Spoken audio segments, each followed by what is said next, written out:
2024 लोकसभा चुनाव में बीजेपी ने 400 पार का दावा किया था, लेकिन चुनाव नतीजे उम्मीद के उलट आए।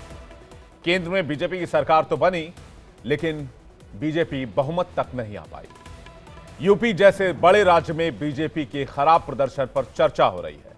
अयोध्या में राम मंदिर निर्माण के बाद बीजेपी यहां से जीत का दम भर रही थी, लेकिन अयोध्या भी बीजेपी हार गई। नमस्कार, मैं हूं विवेक शांडिल्य और आप देख रहे हैं आपका सबसे पसंदीदा डिबेट शो सबका हिसाब होगा। खबर है कि हार की समीक्षा के दौरान दो मंत्रियों के सामने जिलाधिकारी नीतीश कुमार और हनुमानगढ़ी के महंत राजू दास के बीच तीखी नोकझोंक हुई। महंत राजू दास ने प्रशासन पर समाजवादी मानसिकता का आरोप लगा दिया। समीक्षा बैठक में जांच टीम जब मंडल अध्यक्षों से बात कर रही है तो उनके भीतर की नाराजगी बाहर आ रही है। सब अपने अपने हिसाब से हार का कारण बता रहे हैं। समीक्षा में सामने आ रहा है कि टिकट पाकर मोदी लहर पर सवार प्रत्याशी, खासकर रिपीट किए गए सांसदों ने चुनाव में भी कार्यकर्ताओं की उपेक्षा की। हालांकि मोदी योगी से कोई नाराजगी नहीं है।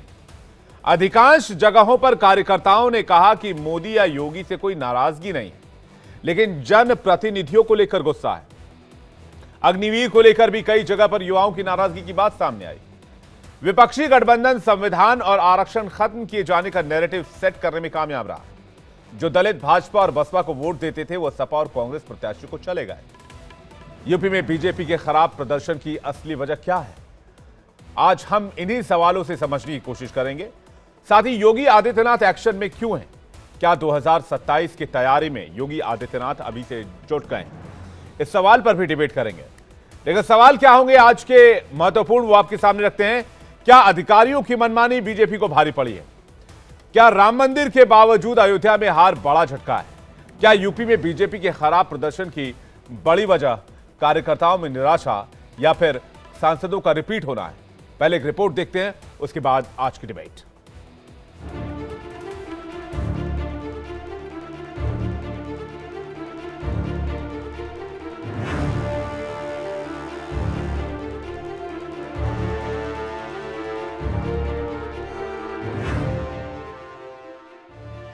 उत्तर प्रदेश में मनचाहे नतीजे न मिलने पर बीजेपी में बेचैनी।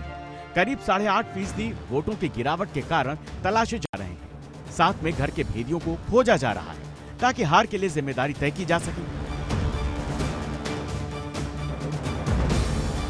एसटीएफ की 40 टीमें हर एक लोकसभा क्षेत्र में जाकर जांच में जुटी हैं। हार की समीक्षा में कार्यकर्ताओं का गुस्सा और गुबार फूट रहा है। ठीकरा एक दूसरे के सिर फोड़ा जा रहा है। अयोध्या में भी बीजेपी हार नहीं बचा पा रही। राम मंदिर निर्माण के बाद यहां से बीजेपी जीत का दम भर रही थी, लेकिन हार के बाद अयोध्या में रार जारी है। खबर है कि हार की समीक्षा के दौरान दो मंत्रियों के सामने जिला अधिकारी नीतीश कुमार और हनुमानगढ़ी के महंत राजू दास के बीच तीखी नोकझोंक हुई। योगी सरकार के कैबिनेट मंत्री सूर्य प्रताप शाही और जयवीर सिंह की मौजूदगी में बहस हुई, जिसके बाद राजू दास का गनर वापस ले लिया गया। डीएम के साथ हुई झड़प पर राजू दास ने कहा, हम हिंदुत्व पर कार्य करते रहेंगे। प्रशासन समाजवादी मानसिकता पर चल रहा है। प्रशासन ने हमारी सुरक्षा वापस ली है। मुझे योगी सरकार पर पूरा भरोसा है। हम मोदी जी के सिपाही हैं, योगी जी के सिपाही हैं। योगी जी के लिए काम करते हैं, मोदी जी के लिए काम करते हैं। तो कुछ अधिकारी को खराब लगता है, जो समाजवादी मानसिकता के लोग हैं, जिन जिन लोगों ने चुनाव हराया है, उनको लगता है कि ये क्यों मोदी जी के लिए काम कर रहे हैं, योगी जी के लिए काम कर रहे हैं। उनको खराब लगता है, इसके नाते उन्होंने सुरक्षा हटा दी। देर है अंधेर नहीं है, न्याय मिलेगा। समीक्षा बैठक में बहस के बाद महंत राजू दास का गनर वापस लेने पर अखिलेश यादव ने बीजेपी पर तंज कसा। अखिलेश ने सोशल मीडिया पर पोस्ट करते हुए लिखा, यूपी में हार का बदला अयोध्या के साधु संतों से न ले, जो सच में सज्जन है। हमारी सुरक्षा की समीक्षा करके सुरक्षा प्रदान की जाए। यूपी में बीजेपी को 80 में से 33 सीटें मिली। अगर 2019 तुलना की जाए तो ये सीटें लगभग आधी। अधिकांश जगह कार्यकर्ताओं ने कहा, मोदी और योगी से कोई नाराजगी नहीं, लेकिन जन प्रतिनिधियों को लेकर गुस्सा है। वहीं बीजेपी को ज्यादा टेंशन अखिलेश के पीडीए फार्मूले से है, जो 2027 में इसी फार्मूले से फतह करने की फिराक में है।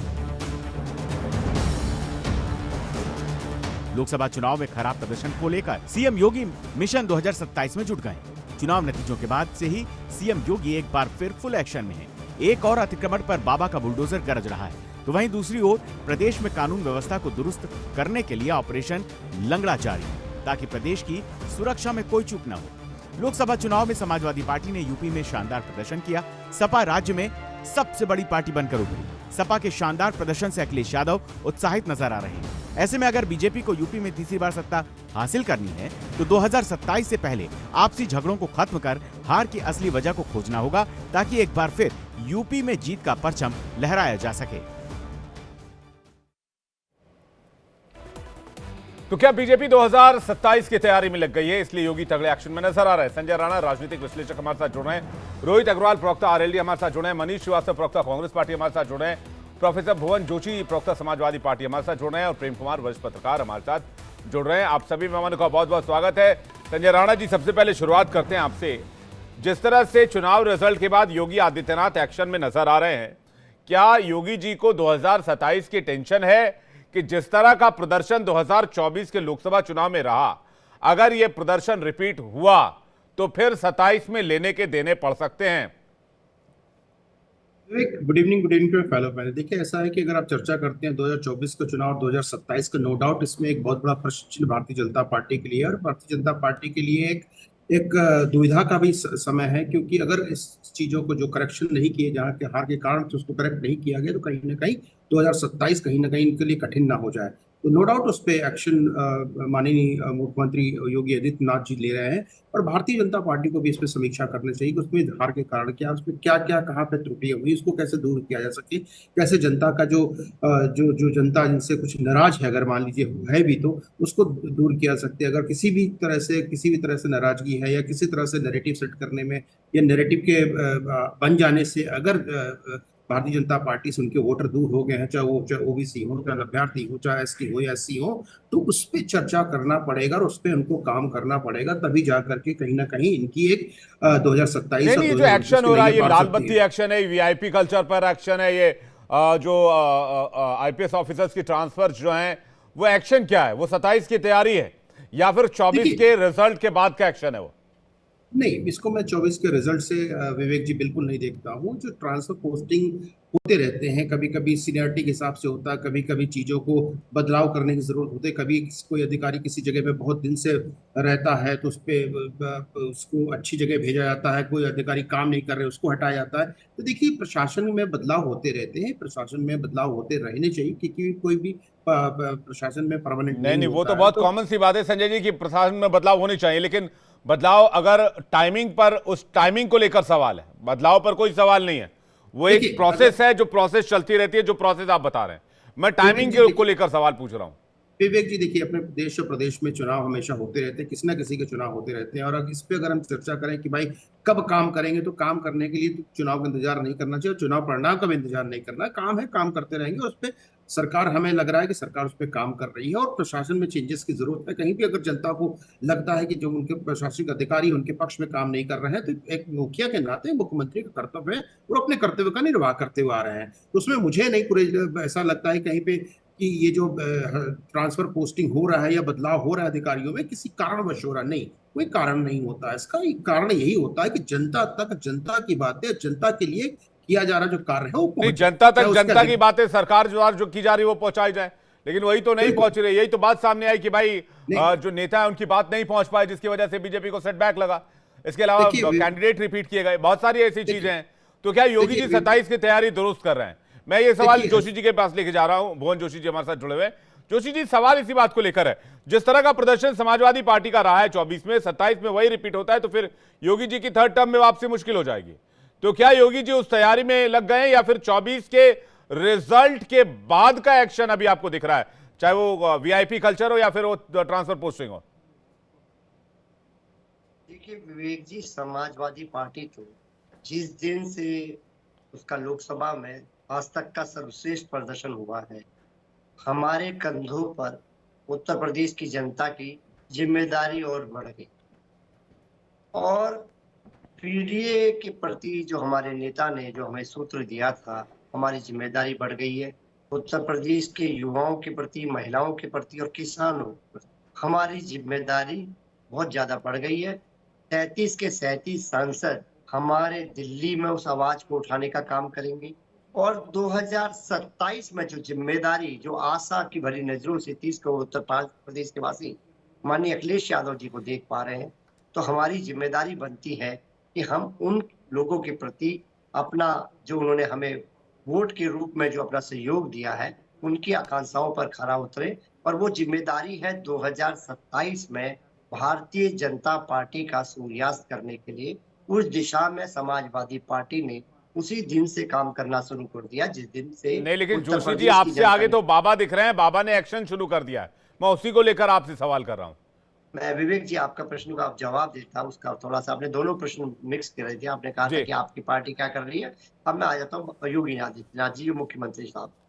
मैं आपको बता रहा हूँ, देखिए आज जो उनकी फुटबॉल की स्थिति है वो किसी से छुपी नहीं, और फुटबॉल इसलिए भी है कि आज अगर जीत हो जाती तो निश्चित तौर पे आदरणीय मोदी जी आगे आ जाते कि भाई ये उत्तर प्रदेश में जो चमत्कारी पुरुष हैं, जो उनका मतलब विश्व गुरु बनाने के लिए जो प्रतिबद्ध जी। है माननीय मोदी जी, इनके नेतृत्व को उसकी वाहवाही लूटने का मौका मिलता। अब हार का ठीकरा किस पे फूटे, दिक्कत का विषय है कि अब ये ठीकरा कौन लेगा, योगी जी लेंगे हम या मोदी जी लेंगे, ये तो भारतीय जनता पार्टी को तय करना है। अभी तो फुटबॉल की स्थिति है और मेरे को लगता है जिस प्रकार का चल रहा है उत्तर प्रदेश में हिसाब किताब, तो ये फुटबॉल हमें आने वाले समय में और ज्यादा दिखाई देगा, ऐसा हमें लगता है इनके आचरण से, इनके व्यवहार से लगता है।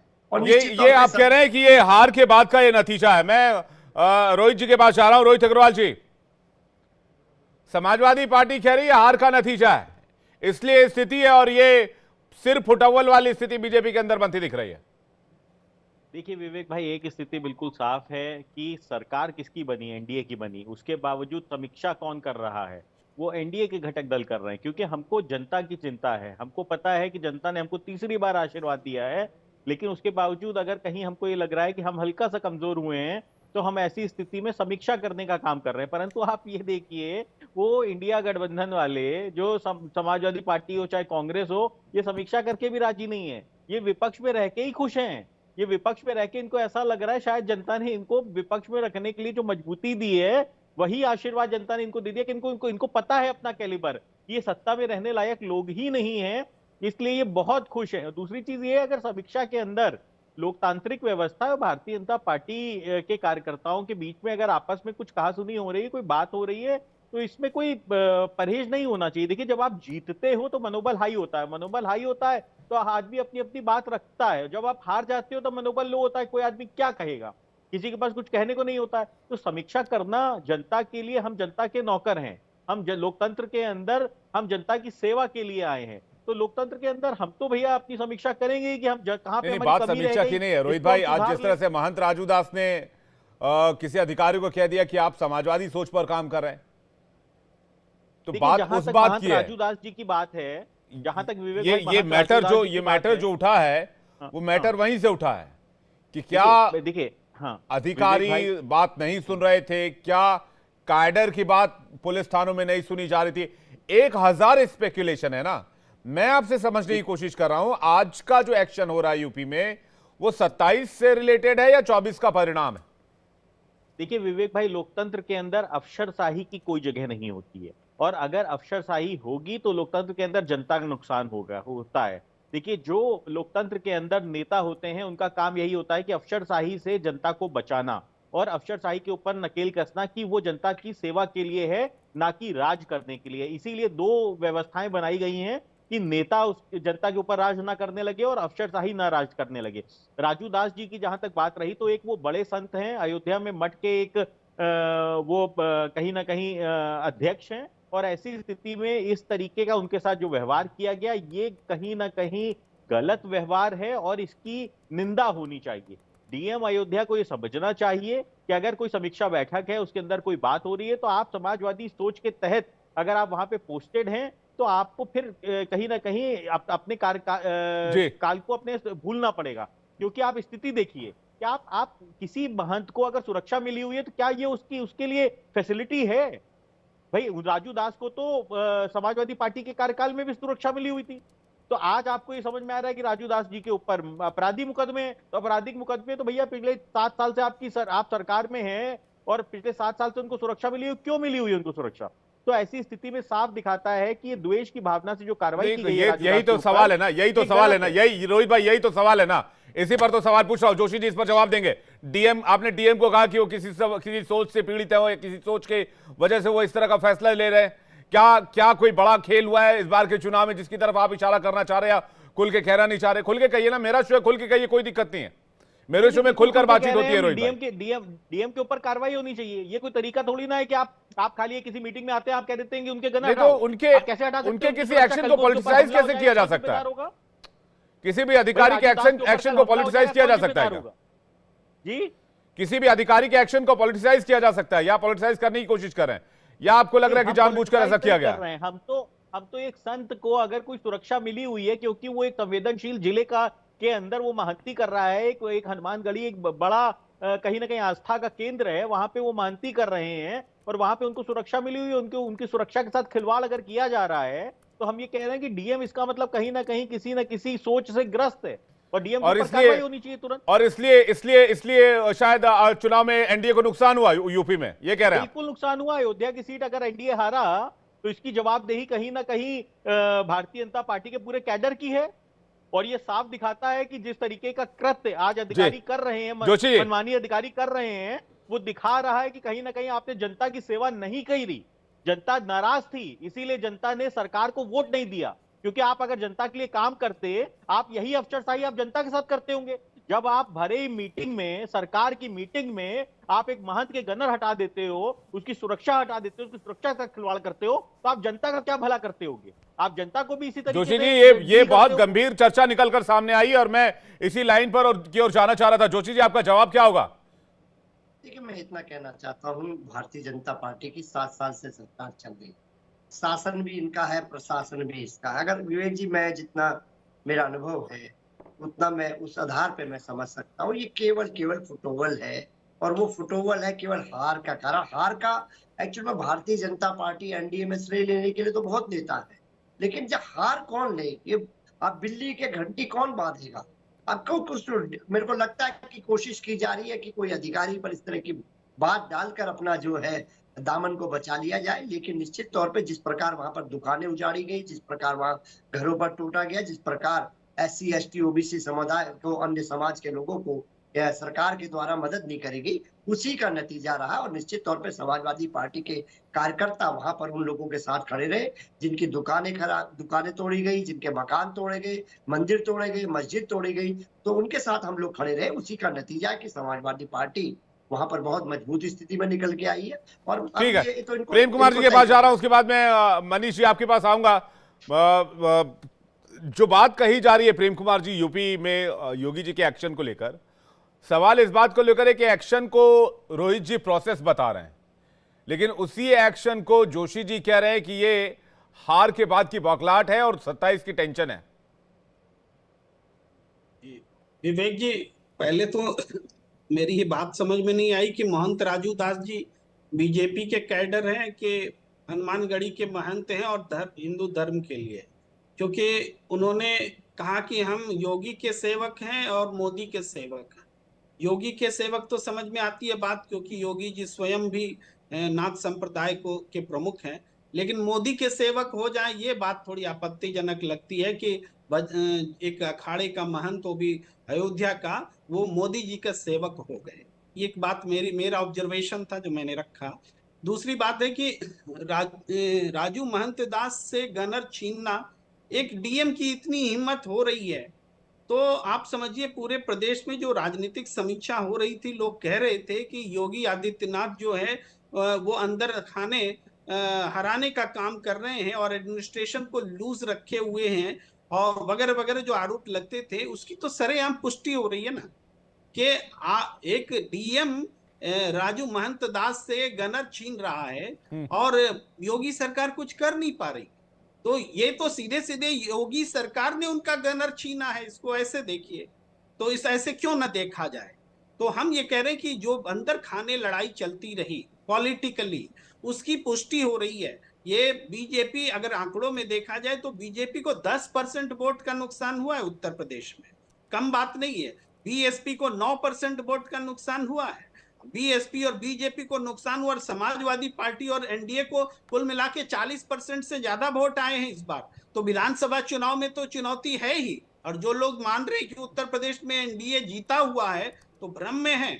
और ये समीक्षा जरूरी है जो बीजेपी कर रही है, उनको करना चाहिए और इसके कारण को ढूंढ करके दूर भी करना चाहिए, क्योंकि बात बहुत आगे बढ़ चुकी है। अब सत्ता को खतरा दिख रहा है 2027 में। जी रोहित अग्रवाल जी, आपसे रिएक्शन लूंगा, लेकिन पहले मनीष जी का रिएक्शन ले लूं क्योंकि काफी देर से वेट कर रहे हैं।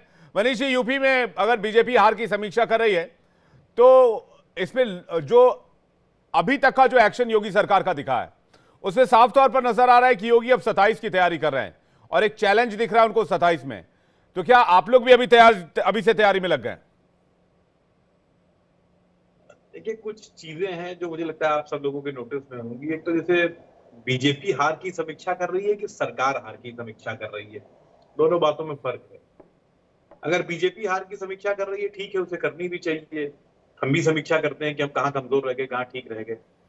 लेकिन अगर बीजेपी हार की समीक्षा कर रही है तो वहां डीएम और कमिश्नर क्या कर रहे थे, उनका क्या काम है वहां पर? क्या वो बीजेपी के एजेंट के तौर पर काम करते हैं कि उनको हराने और जिताने की जिम्मेदारी डीएम और कमिश्नर की होगी, अब एसपी की होगी, एसएसपी की होगी? ये एक महत्वपूर्ण मसला है। दूसरी बात यह है कि जो आप बार बार यहाँ पर उठा रहे हैं कि क्या ये सरकार में अधिकारी निरंकुश हो गया है, तो मुझे लगता है ये तो ओपन एंड शट बात है चारों तरफ है कि योगी आदित्यनाथ जी की सरकार में अधिकारियों का रोल ज्यादा है, नेताओं का, जनप्रतिनिधियों का रोल कम है। वो सरकार अधिकारियों के तमाम मंत्रालय ऐसे हैं जहां पर कहा जाता है कि साहब प्रमुख सचिव साहब से कहिए, मंत्री जी के कहने से कुछ नहीं होगा, उनकी सुनी नहीं जाती है। तमाम ऐसे मंत्रालय हैं, तमाम ऐसे जिला कलेक्टर हैं जो सीधे योगी जी से डील होते हैं। वो प्रभारी मंत्रियों और मंत्रियों से बात ही नहीं करते, अपने विधायकों और सांसदों से बात ही नहीं करते। दूसरी बात, तीसरी बात क्या है जो अभी आदरणीय वरिष्ठ पत्रकार महोदय कह रहे थे, मैं बहुत सहमत हूं उनसे इस बात से कि महंत राजू दास जी भाजपा के कार्यकर्ता की तरफ, एक अखाड़े के महंत के बजाय भाजपा के कार्यकर्ता के तौर पर काम करने लगे हैं। खैर, ये उनका अपना व्यक्तिगत निजी मामला है, लेकिन ये थोड़ा दुर्भाग्यपूर्ण है जिस तरीके से का व्यवहार वो कर रहे हैं। तो मैं इसमें आदरणीय पत्रकार महोदय से बहुत सहमत हूँ इस बात से लेकर। बाकी देखिए, कुल मिलाकर मसला ये है कि अगर आप पूरे 2 महीने का चुनाव देखिएगा, पूरा 2 महीने का चुनाव देखिएगा अगर, तो प्रधानमंत्री जी मंच से खड़े होकर किस तरह की बातें कर रहे थे। वो कह रहे थे कि वो मुजरा हो रहा है, वो कह रहे थे कि मंगलसूत्र चोरी हो जाएगा, गाय बैल भैंस की बात कर रहे थे। वो ये भी बता रहे थे कि संडे की छुट्टी ईसाइयों की छुट्टी है। इसी तरीके से आदरणीय योगी जी मंच से खड़े होकर कैसी बातें कर रहे थे, वो भी आप सब लोगों को ध्यान में होगा। सवाल इस बात का है कि जब इस देश के जितने बुनियादी मसलों पे कोई चर्चा ही नहीं हो रही थी, कोई बात ही नहीं हो रही थी, अभी फरवरी में 48 लाख बच्चा बैठा, पर्चा लीक हो गया, रोज पर्चे लीक हो रहे हैं सरकार में। तो ये जो कुल मिलाकर माहौल बना, इसमें समीक्षा की जरूरत नहीं है। जो सच था वो तो सामने ही था, वो तो इबारत थी जो लिखी हुई थी। तो कहीं ना कहीं वो परिवर्तन की शुरुआत है और आगे आने वाले दिनों में इस सरकार को और भी जो सच है उसका सामना जनता कराएगी। ठीक है, मैं संजीव जी के पास, संजय राणा जी के पास जा रहा हूं। संजय जी कह रहे हैं कि भाई इसमें डीएम एसएसपी क्या करेगा? इलेक्शन आप लड़ते हैं, काडर लड़ता है, पार्टियां लड़ती हैं, सिस्टम लड़ता है और प्रशासनिक सिस्टम वैसे भी उस समय इलेक्शन कमीशन के पास होता है। देखिए विवेक, जब हम इसको 2 भाग में डिवाइड करना चाहिए, प्रशासन और राजनीतिक पार्टी। देखिए, राजनीतिक पार्टी अपनी समीक्षा करेगी, उसमें काम हो रहा है और हार के कारणों का निवारण करने की कोशिश की जाएगी। और ऑब्वियसली 26 हो या 27 हो या जो भी आने वाले चुनाव हो, उसमें समीक्षा करनी चाहिए, उसके बारे में सोचना चाहिए, जिसमें भारतीय जनता पार्टी तत्पर है, अपने कार्य पे अग्रसर है और आगे बढ़ रही है। अब आते हैं प्रशासनिक सेवा पे। देखिए, प्रशासनिक सेवा क्या होता है कि अधिकारी जो, जैसे राजू दास जी की सुरक्षा की चर्चा हो रही है यहाँ पे, देखिए किसी भी सुरक्षा को देना ये डीएम प्रशासन का एलआईयू के रिपोर्ट पे होता है, उसके आधार पे दिया जाता है। अगर डीएम को या प्रशासनिक अधिकारी को ये एलआईयू की रिपोर्ट अगर उसमें कहती है कि इनकी सुरक्षा की इनको जरूरत नहीं है, देखिए तो उसको सुरक्षा हटा देना डीएम या कमिश्नर या एसएसपी के अधिकार क्षेत्र में आता है।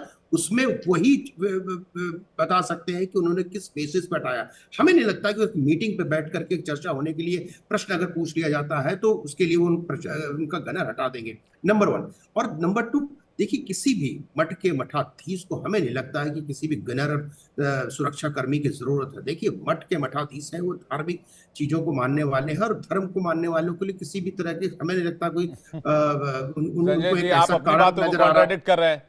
आपने कहा कि डीएम और एसपी और एलआईयू की रिपोर्ट पर सुरक्षा मिलती है, तो अगर हनुमानगढ़ी के महंत को, राजू दास जी को अगर मिली थी तो इसी किसी इनपुट के आधार पर मिली होगी। वैसे भी जिस बिल्कुल। मंदिर के वो महंत है वहां पर टेररिस्ट अटैक प्लान हो चुका था, वहां पर देखिए- कोशिश कई बार हो चुकी है आतंकी हमले की। तो एक देखिए- सेंसिटिव प्लेस तो है, सुरक्षा की समीक्षा की जा सकती है, लेकिन पॉइंट तो बनता है इनको सुरक्षा क्यों दी गई थी इसके पीछे। सवाल इस बात का है, क्या जो तबादले हो रहे हैं या वीआईपी कल्चर पर एक्शन हो रहा है उसके पीछे 24 के नतीजे हैं या 27 की तैयारी है?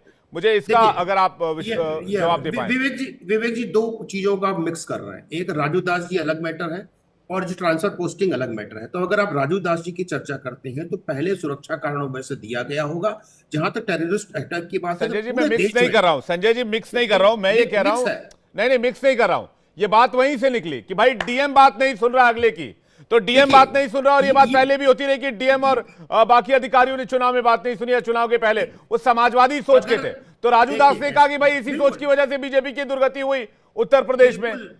बिल्कुल, मैं अपने मित्र की बात से सहमत हूं जो आरजेडी के आरएलडी के प्रवक्ता यहाँ बैठे हैं कि कई अधिकारी, देखिए अधिकारी जब भी अधिकारी बनता है उसकी एक मानसिकता होती है, उसकी सोच होती है, वो भी कहीं ना कहीं समाज से आता है, वो कहीं उड़ के नहीं आता, उसकी समाज से आता है, उसकी सामाजिक सोच होती है, कोई राजनीतिक सोच होती है, वो समाजवादी का हो सकता है या हो सकता है किसी और का मानने वाला हो। अगर वो समाजवादी सोच का व्यक्ति है तो उस पर प्रश्न चिन्ह उठेगा और उठाना भी चाहिए।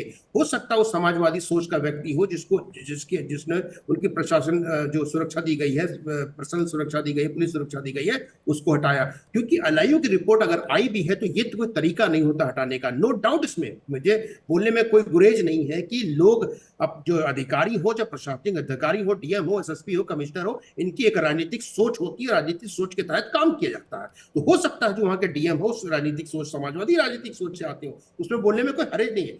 जहां तक चर्चा हो रही है प्रशासनिक अधिकारी को हटाने के लिए, देखिए सरकार का काम होता है जनता की सेवा करना, और जनता की सेवा में अगर उनको लगता है कोई विघ्न पहुंचा रहा है या कोई भी व्यक्ति, चाहे हम हो, आप हो या अधिकारी हो, जो भी व्यक्ति अगर विघ्न पहुंचा रहा है या सही तरीके से सरकार की योजनाओं को सही तरीके से सेवा नहीं कर रहा है, तो उस अधिकारी को उस पद पर रहने का कोई अधिकार नहीं, उसको हटाया जाएगा और बिल्कुल हटाने का काम होता रहेगा। जहां तक चुनाव समीक्षा की बात हो रही है, चुनाव में देखिए हार और जीत के बाद समीक्षा करना जरूरी है।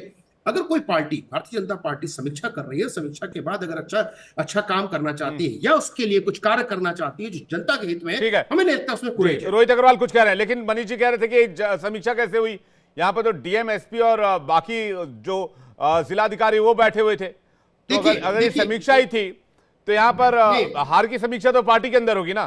नहीं, अगर डीएम, एक बात समझनी पड़ेगी हमको, आपको, कि कोई भी जनप्रतिनिधि हो या कोई भी अधिकारी हो, उसको संवेदनशील होना चाहिए और उसको सौम्य होना चाहिए, क्योंकि आप एक मास को आप कैटर करते हो। अगर आप समीक्षा बैठक में जहां पे सरकार के दो मंत्री बैठे हुए हैं, वहां पे आप एक महंत के साथ इस तरीके का व्यवहार कर रहे हो, तो ये दिखाता है कहीं ना कहीं कि आप जनता के साथ कैसे पेश आ रहे होगे। आप एक आम जो गरीब किसान आपके तक पहुंचता होगा अपनी समस्या लेके, तो वो तो आप तक पहुंच ही नहीं पाता होगा, क्योंकि अगर आपके इतने तेवर खराब है, तो आपको इतनी जल्दी अगर गुस्सा आता है, तो देखिए जनप्रतिनिधि हो या अधिकारी हो, उसको गुस्सा आने का कोई अधिकार नहीं है। और दूसरी बात, हमें कोई दिक्कत नहीं है कि उनकी सोच समाजवादी है या उनकी सोच कौन सी है, हमको सोच से उनकी कोई समस्या नहीं है। हमारा सिर्फ उद्देश्य ये है कि वो काम करें जनता के लिए और जनता के बीच में रहें और जनता के साथ बेहतर तरीके से पेश आए। और एक और बात, जैसे बड़ी बात कह रहे हैं संजय राणा जी कि एक महंत को सुरक्षा की क्या जरूरत है, मैं आपको याद दिला दूं, एक कमलेश तिवारी जी यहाँ पे थे,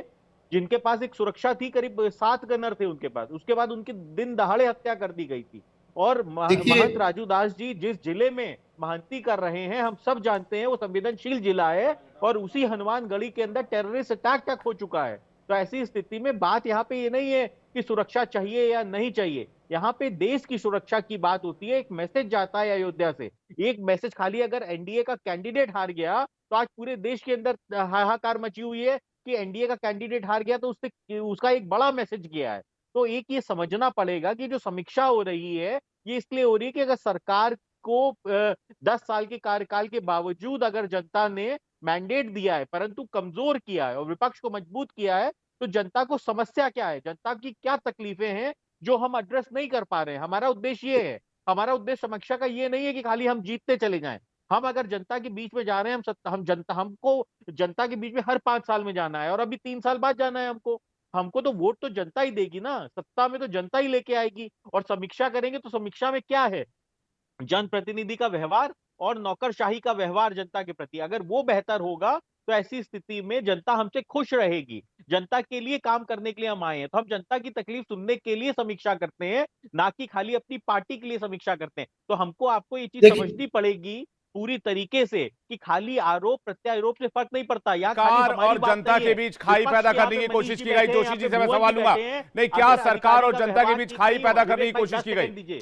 मैं विवेक जोशी भाई जी 10 कुछ सेकंड कह रहे हैं, दीजिए। जोशी जी के पास जाऊंगा, लेकिन मैं उससे नहीं, पहले 10 सेकंड उससे पहले दीजिए, मैं संजय जोशी जी की बात भी एक रखना देखिए चाहता हूँ यहाँ देखिए पे देखिए कि मैं एक ही जोशी चीज जी, बोलना एक चाह रहा 10 हूँ। सेकंड में मुझे शायद दे दो, वो प्लीज 10 सेकंड मुझे चाहिए सिर्फ। बोलिए बोलिए, 10 सिर्फ सेकंड में 10 पूरा सेकंड कर लीजिए। रोहित अग्रवाल जी। देखिए, हाँ, विपक्ष के भी यहाँ पे लोग बैठे हैं, यहाँ पे मीडिया के भी भाई बैठे हैं। अगर अधिकारी का व्यवहार ये सत्ता पक्ष के साथ है, तो आप सोचिए विपक्ष के साथ कैसा व्यवहार करेगा वो। अगर कल को जोशी जी के साथ वो ऐसा व्यवहार करने लगेगा, तो जोशी जी तो कहेंगे कि मैं विपक्ष में, इसलिए मेरे साथ कर रहा है। देखिए तो आप देखिए एक जनप्रतिनिधि को कहीं ना कहीं एक सामान्य व्यवहार जी, रखना ठीक चाहिए है। और किसी भी संजय जी, उसके बाद विचारधारा जोशी जी, से मैं आपके पास आ रहा हूं। नहीं होना देखिए चाहिए। देखिए देखिए सिंपल से मैं रोहित भाई की बात को मैं समर्थन भी करता हूं। देखिए कोई भी सुरक्षा, याद रखिए, मुझे 30 सेकंड दे, कोई भी सुरक्षा पूर्णतया नहीं होती और किसी भी सुरक्षा देने से किसी आदमी कोई गारंटी नहीं होती, नंबर 1। नंबर 2, अगर अधिकारी लगाम अगर उसके ऊपर नहीं है या उसका कंट्रोल नहीं हो, जनप्रतिनिधि के आगे बदतमीजी कर रहा है या मंत्री के आगे बदतमीजी कर रहा है, तो देश के मुख्यमंत्री को ये पूरा अधिकार है कि उसको इमीडिएटली उसका निष्कासन हो जाना चाहिए। वो अभी तक कुर्सी पे क्यों बैठा हुआ है?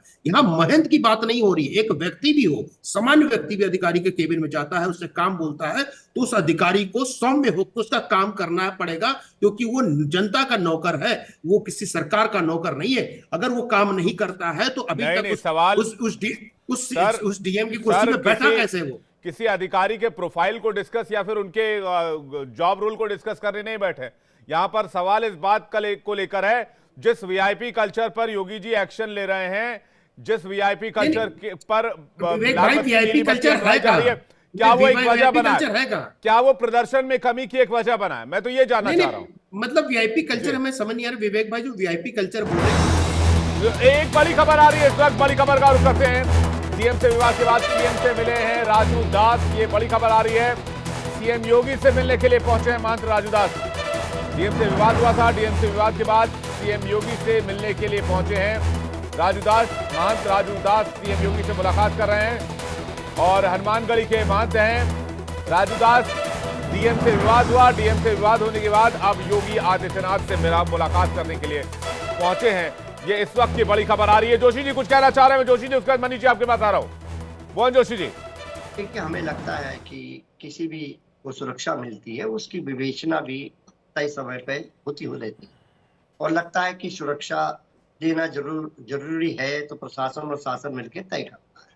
हमारा विषय ये नहीं है। हमारा विषय ये भी नहीं है कि उनका कोई आपराधिक रिकॉर्ड की बात जो आई है वो भी हमारा विषय नहीं है। हमारा विषय तो ये इतना है केवल कि किस प्रकार आज भारतीय जनता पार्टी की समीक्षा बैठकों में डीएम जो है वहां पर अपनी भूमिका अदा कर रहा है। क्या ये पहले तो ये तय होना चाहिए संगठन की समीक्षा बैठक है या सरकार की समीक्षा बैठक है, ये भी पता चलना चाहिए। क्योंकि डीएम का क्या अधिकार क्षेत्र है? डीएम तो जनता के प्रति जवाबदेह है, सरकार के प्रति जवाबदेह है। वो कैसे भारतीय जनता पार्टी के प्रति जवाबदेह हो सकता है? आप इस बात की भी एक आज राजनीतिक गलियारों में इस बात की भी चर्चा है कि क्या डीएम को राजनीतिक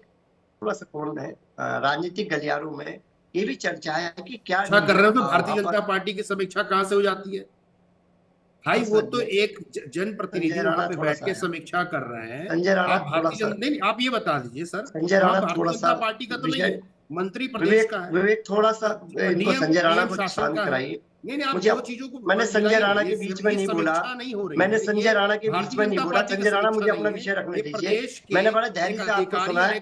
मैं इस प्रकार बदतमीजी की बहस में चर्चा संजय राणा। मैं संजय राणा से निवेदन करूंगा, जब मेरे विषय को रखने दिया जाए मैं उनके विषय में बीच में नहीं। मैं बताना चाहता हूँ कि आज प्रदेश में ये भी चर्चा है कि क्या डीएम जो है एक पार्टी की समीक्षा बैठक में शामिल थे या सरकार ने कोई बैठक करी थी। अगर सरकार ने बैठक करी थी तो महंत शुभमगिरी जो महंत है वहां पर उनका राजू दास जी का क्या रोल है?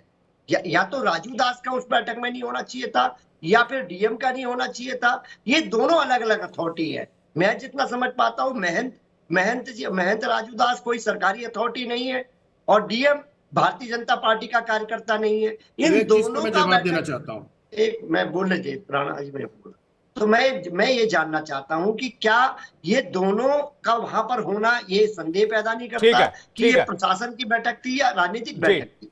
संजय राणा जी, उसके बाद मनीष जी आपके पास आ रहा हूं। संजय राणा जी, देखिए, इन्होंने बोला कि शासन का ये समीक्षा बैठक थी या भारतीय जनता पार्टी की शासन की समीक्षा बैठक थी। और आपको ही पता होगा, जब भी शासन का या डिस्ट्रिक्ट का या फिर समीक्षा बैठक होती है, इसमें गणमान्य व्यक्ति, उस प्रभावशाली व्यक्तियों को बुलाया जाता है।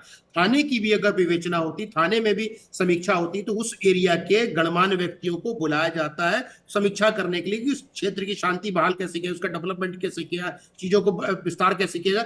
ये समीक्षा का कारण होता है। इससे महंत राजू दास जी को बुलाया जाता है। वो कुछ छोटे मोटे आम आदमी नहीं है, उस क्षेत्र के गणमान्य व्यक्ति हैं, महंत है, इस वजह से उनको बुलाया गया। ऐसा नहीं कि राजनीतिक व्यक्ति इसलिए बुलाया गया। इस चीजों को समझने की जरूरत है, समीक्षाएं कैसे होती है सरकारी। ठीक है, मनीष जी के पास आ रहा हूं, उसके बाद प्रेम कुमार जी आपके पास आ रहा हूं। और मनीष जी, जो सवाल उठाया जा रहा है कि भाई एक सीएम समीक्षा तो करेगा ही, अब सीएम ने अगर कोई बैठक बुलाई और उन्होंने किसी संदर्भ में बातचीत की है तो उसको पॉलिटिसाइज करने की आवश्यकता क्या है, पहली बात। दूसरी बात, कोर्स करेक्शन तो हर चीज में बहुत जरूरी है। अगर आपने कोई नतीजा पाया है या फिर आप आगे 2027 की तैयारी भी कर रहे हैं, तो आप पीपल कनेक्ट कैसे करेंगे, आम लोगों तक कैसे पहुंचेंगे, जनता से आपका कनेक्शन, आपकी सरकार का कनेक्शन कैसे बेहतर होगा, सरकार की योजनाएं आम लोगों तक, आम जनता तक कैसे मजबूत तरीके से पहुंचे और उस बारे में इंफॉर्मेशन हो, तो इस बारे में भी मुख्यमंत्री बैठक कर सकते हैं। तो इसमें विवाद का विषय क्या है या फिर सवाल का विषय क्या है? इसमें कोई विवाद नहीं है, एकदम सही है कि कार्यों की समीक्षा होनी चाहिए, जनता के हित में होनी चाहिए। मसला सिर्फ दो है जो यहाँ पर बार बार उलझाया जा रहा है, और खैर ठीक है, वो अपनी बात रखेंगे, जो सामने प्रवक्ता हैं या जो भाजपा की तरफ से राजनीतिक विश्लेषक संजय राणा जी बात रख रहे हैं, तो वो अपनी बात रखेंगे ही रखेंगे। मसला बहुत साफ है, भाजपा के हार की समीक्षा की बैठक थी या अयोध्या में हो रहे कार्यों के लिए समीक्षा बैठक। तो अगर अयोध्या में हो रहे विकास कार्यों के लिए समीक्षा बैठक थी तो सब सही है, लेकिन अगर भाजपा के हार की बैठक थी, जो बात जो हर जगह मीडिया में है, तो वहां पर डीएम और एसएसपी की कोई जरूरत नहीं थी। अगर डीएम एसएसपी वहां पर थे तो वो गलत थे। इसका मतलब कहीं ना कहीं अधिकारियों को एक टूल बनाया जा रहा है भाजपा का काम करने के लिए, और ये पूरी तरीके से गलत है। अधिकारी कभी भी हिस्सा नहीं हो सकता है किसी पार्टी का, उसकी हार और जीत की समीक्षा का, या उसको हराने और जिताने के लिए वो शामिल नहीं हो सकता है। ये कहीं ना कहीं इस बात को सिद्ध करता है कि भाजपा केंद्र की सरकार हो या राज्य की सरकार हो, वो प्रशासनिक तंत्र को इस्तेमाल कर रही है अपने जीत के लिए। जो इल्जाम लगाए जा रहे हैं उसके ऊपर वो सही साबित हो रहे हैं, एक बात। दूसरी बात क्या है कि देखिए, इसमें कहीं कोई दबा ढका छुपा नहीं है कि इस सरकार ने केंद्र से लेकर राज्य के बीच में जितनी संवैधानिक संस्थाएं हैं उनकी ऑटोनॉमी खत्म कर दी है पूरी तरीके से, और उन्हें अपना एक तरीके से टूल बना लिया है राजनीतिक लाभ पाने के लिए। चाहे वो फिर सीबीआई, ईडी से लेकर तमाम संस्थाएं हैं, वो आपके सामने हैं। और जिलों पर जिस तरीके से जिलाधिकारी से लेकर और के जो राज्य में बड़े अधिकारी बैठे हुए हैं, उनका भी इस्तेमाल अब अपनी हार जीत के लिए किया जा रहा है। ये बहुत अच्छा नहीं है लोकतंत्र के लिए। संजय जी, इसमें जवाब देना चाह रहे हैं संजय राणा जी। जी देखिए, भी संस्थानों की चर्चा होती तो बड़ा मुझे अजीब सा लगता है कि कांग्रेस अपने गिरबान में लगता है छाप के नहीं देती है।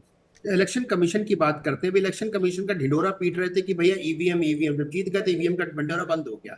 भैया 5 में अधिकारियों के नाम बताएंगे चीफ इलेक्शन कमीशन। अरे सर सुनिए, आपके बीच में मैं आपको बोला ना, बहुत आदर के मैं साथ, एक मिनट, आपके बहुत आदर के साथ, नहीं आपके बीच में नहीं बोला ना, सुन लीजिए। उठा रहे हैं चुनाव के बाद, इसलिए झूठ। अरे सुन लीजिए सर, सुन लीजिए। अरे काहे व्याकुल भारत हो रहा है श्रीवास्तव जी, शांत हो जाओ। देखिए सिंपल सी बात है, मैं ऐसे 4 अधिकारियों के संजय भाई, क्या मैं संजय भाई के बात कर रहा हूँ, आप व्याकुल मैं श्रीवास्तव जी बोला ना, आप व्याकुल भारत बता अब तक भगवान बना लूं क्या? भगवान तो नहीं है ना। श्रीवास्तव जी को श्रीवास्तव जी ही बोलूंगा, श्रीवास्तव जी बोला, मैंने कोई अशब्द भाषा यूज नहीं की है, तो कृपया तो छटपटाइए नहीं टीवी पे। इसके पहले आपने कर ली ना, आप गाली दे दीजिए फिर श्रीवास्तव जी लगा दीजिए। अरे श्रीवास्तव जी बोला, जाके देख लीजिएगा रिकॉर्डिंग पूरा। गाली दे दीजिए फिर श्रीवास्तव जी। ठीक है भाई साहब, हो गया ना, हो गया, अब शांत हो जाइए। सुनिए, दूसरे को बात सुनिए। मैं ऐसे 4 अधिकारियों के नाम बताऊंगा जो चीफ इलेक्शन कमीशन थे, उसके बाद कांग्रेस पार्टी के टिकट पर चुनाव लड़े और कांग्रेस पार्टी ने उनको मंत्रिमंडल में भी रखा है। तो अपने गिरबान में जहां से संस्थानों की बात हो रही है, तो आपको ये भी देखना पड़ेगा। सिर्फ हिटलर बोल दिया था तो आपने एक शायर को 1 साल जेल में नेहरू जी ने रख लिया था। अरे मैं आपके इतिहास खिलाऊंगा तो 50 ऐसे इतिहास है जिसमें आपको मुंह छुपाने की जगह नहीं मिलेगी, इतिहास में नहीं जाते हैं। आपके पास है, आप अपनी बात करिए। हाँ नहीं, आप संस्थाओं पर चर्चा कर रहे हैं। देखिए, जहां तक चर्चा हो रही है कि समीक्षा बैठक अयोध्या के लिए थी, अयोध्या के विकास के लिए थी, इसीलिए वहां पे अधिकारी आए हुए थे। किसी भी पार्टी की एकदम झूठ है। भाजपा के हार की समीक्षा हो रही थी। अच्छा, भाजपा की हाथ की समीक्षा हो रही थी। अच्छा, आप जाके वहां पे कान लगा के बैठे थे, आपको टेलीफोन पे बात हो रही थी क्या? आप देख रहे थे क्या? आप देख रहे थे क्या? आप वहां बैठे थे क्या?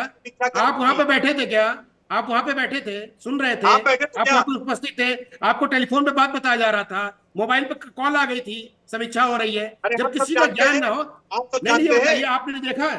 नहीं, हमने तो नहीं देखा, आपने देखा था क्या? भाजपा के हार की आपने समीक्षा हो देखा क्या? रही बताइए, समस्या ये है ना, जो आपके झूठ कहते थे तो थोड़ी हो जाएगा। उसको 33% नंबर आ गया, तो खुशी के मारे पागल हो रहा है। वो यार कांग्रेसियों का हो गया है, 33 नंबर आके उसको छोड़ दीजिए संजय जी। समीक्षा करनी है ना। 40 चुनाव हारे राहुल गांधी, 40 चुनाव और नीचे ले जाएगी राहुल गांधी। भाजपा बदतमीजी है ना, और ये अहंकार है। अरे अहंकार आपका भी है, अहंकार नहीं है। यहाँ पे आपकी जमीन खत्म हो गई है, शासन में आप हो नहीं। 5 स्टेट में आपका एक एक करके देखिए, एक एक करके राजनीति कर रहे हैं। आज की जो ये बैठक बुलाई गई थी, ये सरकार की योजनाओं को कैसे अच्छे तरीके से जनता तक पेनिट्रेट किया जाए, ये इसलिए बुलाई गई थी अभी तक की जानकारी के मुताबिक। लेकिन मैं फिर वही कह रहा हूं, क्या योगी सरकार एक बार फिर से मास कनेक्ट और पीपल कनेक्ट पर फोकस कर रही है? क्योंकि 27 में मुकाबला चुनौतीपूर्ण दिख रहा है। प्रेम कुमार जी का जवाब चाहेंगे इस पे, उसका रोहित अग्रवाल आपके पास आ रहा है। प्रेम कुमार जी, देखिए विवेक जी, मूल बात यही है कि मुख्यमंत्री के सामने महंत राजू दास के गनर छीनने की बात हुई है, और डीएम ने जो कहा है, जो भी बात कही है, मुख्यमंत्री के सामने कही है। ये गंभीर बात है भाई। डीएम सीएम के सामने में ऐसी बदतमीजी करेगा? हाँ, कुछ बोल रहे हैं रोहित जी, कुछ बोल रहे हैं। मंत्री के सामने कही है, मुख्यमंत्री के सामने नहीं। अच्छा, करेक्शन लेता हूं मैं, करेक्शन लेता हूं। अगर मुख्यमंत्री के बात सामने कही गई होती तो निश्चित अलग बात होती। मैं करेक्शन लेता हूं।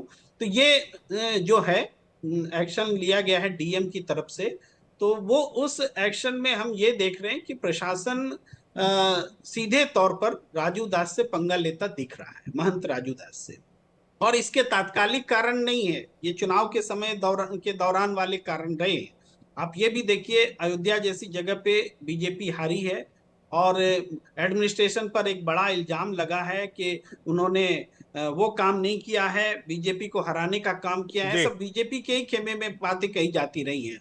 तो ये मुख्य बात है, इसीलिए इतना झंझावात। अगर पॉलिटिकल एंगल नहीं होता, नहीं, जो बीजेपी की प्रारंभिक रिपोर्ट आई है, प्रेम कुमार जी, आप झंझावात तो कह रहे हैं, झंझावात दिख भी रहा है, इसमें तो कोई दो राय नहीं है। मैं रोहित जी से इस पर जवाब ले लूंगा कि भाई क्या एनडीए कॉन्फिडेंट है 2027 को लेकर, यूपी में थर्ड टर्म में वापसी को लेकर?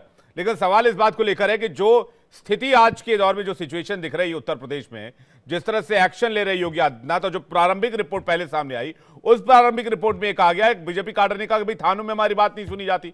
उसके बाद ये कहा गया कि भाई जो चुनाव हुए उसमें जो है अधिकारियों ने किसी और पार्टी के लिए काम किया, मदद किया, जो भी कहा गया, जो भी आरोप लगाए गए उस रिपोर्ट में, क्या इस तरह की बातें भी आई। अब जो सवाल उठाए जा रहे हैं, उसी को लेकर सवाल उठाए जा रहे हैं कि क्या 2027 में बीजेपी के सामने उत्तर प्रदेश में समाजवादी पार्टी और कांग्रेस का गठबंधन एक बहुत बड़ी चुनौती है।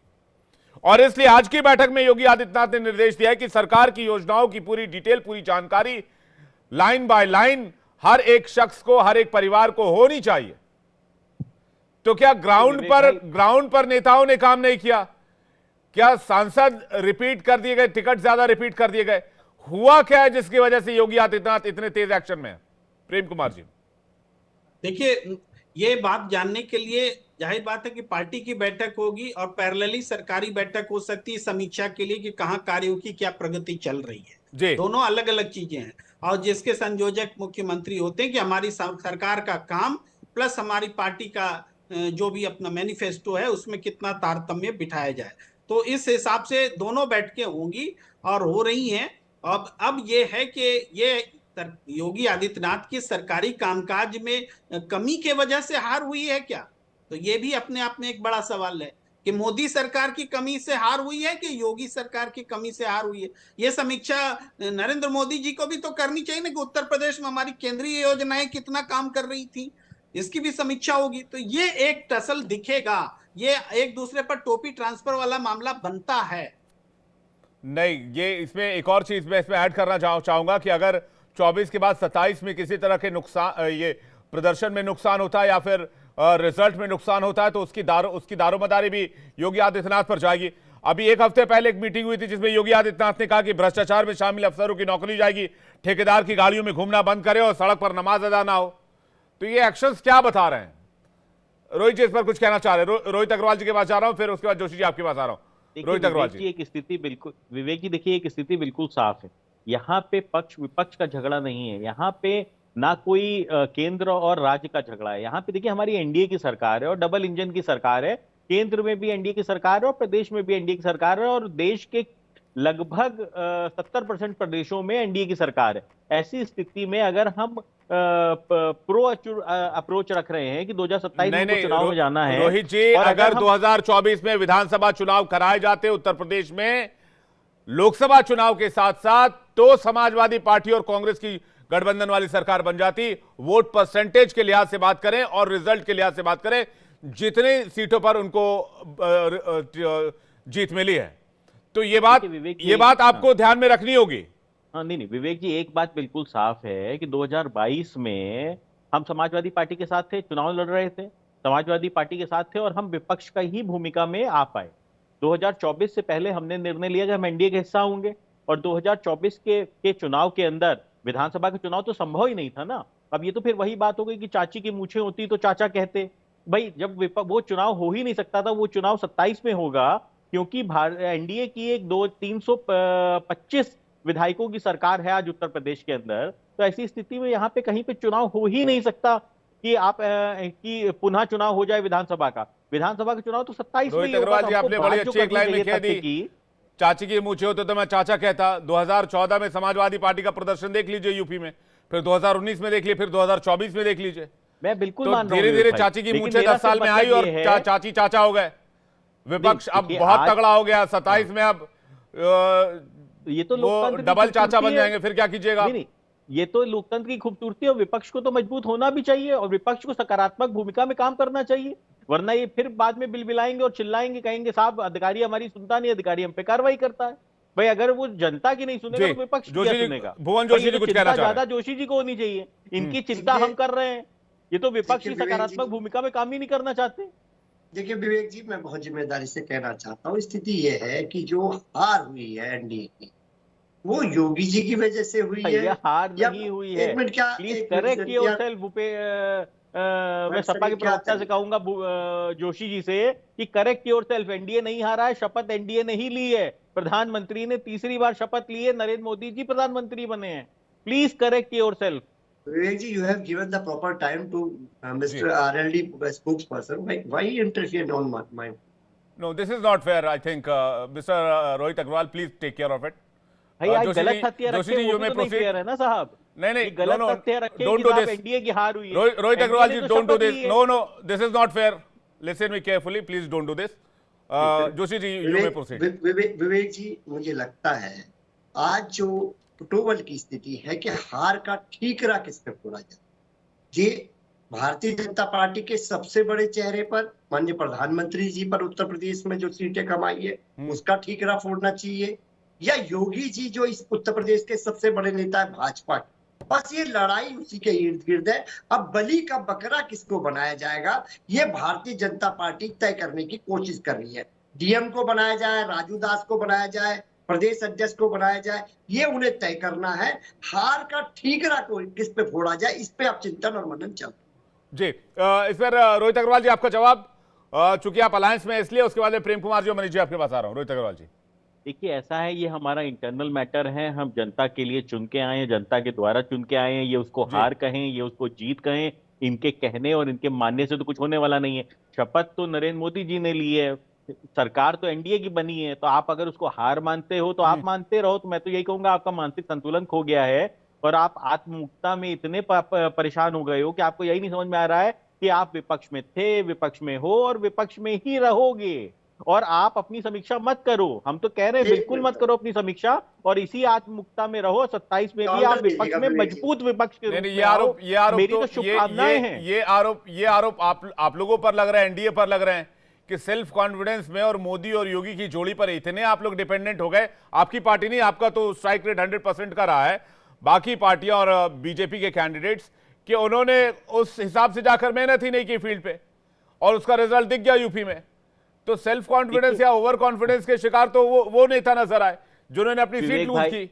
हाँ विवेक भाई, लोकतंत्र के और ये अंदर बीजेपी की प्रारंभिक रिपोर्ट में, ये मैं अपनी बात नहीं कह रहा हूं, ये प्रारंभिक रिपोर्ट जो रिवील हुई है सोर्सेस के थ्रू, उसमें ये बात कही गई है। विवेक भाई, लोकतंत्र के अंदर जनता ही जनार्दन होती है और जनता ही फैसला करती है। ठीक है, मैं प्रेम कुमार जी का छोटा रिएक्शन चाहूंगा इसी सवाल पर। प्रेम कुमार जी, क्या 27 में एक मुकाबला दिख रहा है इनको?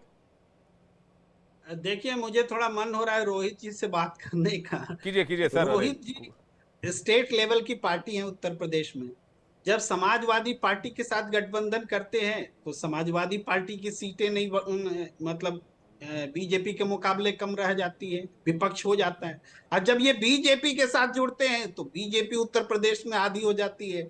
ये रोहित जी का एक यूएसपी है कि इनकी पार्टी की, कि जिनके साथ जुड़ते हैं स्टेट में उसका बंटाढार हो जाता है। प्रेम कुमार जी, एक रामायण में एक राजा थे, बाली नाम था उनका, तो वो जिसके सामने भी खड़े होते थे उसकी शक्ति आधी कर देते थे और वो खींच लेते थे आधी शक्ति। तो आप कह रहे हैं कि जो रोहित भाई है वो उनमें वो पावर है? नहीं, थोड़ा और अगर इसको देखें तो सुहेल देव समाज पार्टी पहले हुआ करती थी इस रुतबे के साथ कि हम जिसके साथ जुड़ते हैं उसका वोट बढ़ जाता है, उसकी संख्या बढ़ जाती है।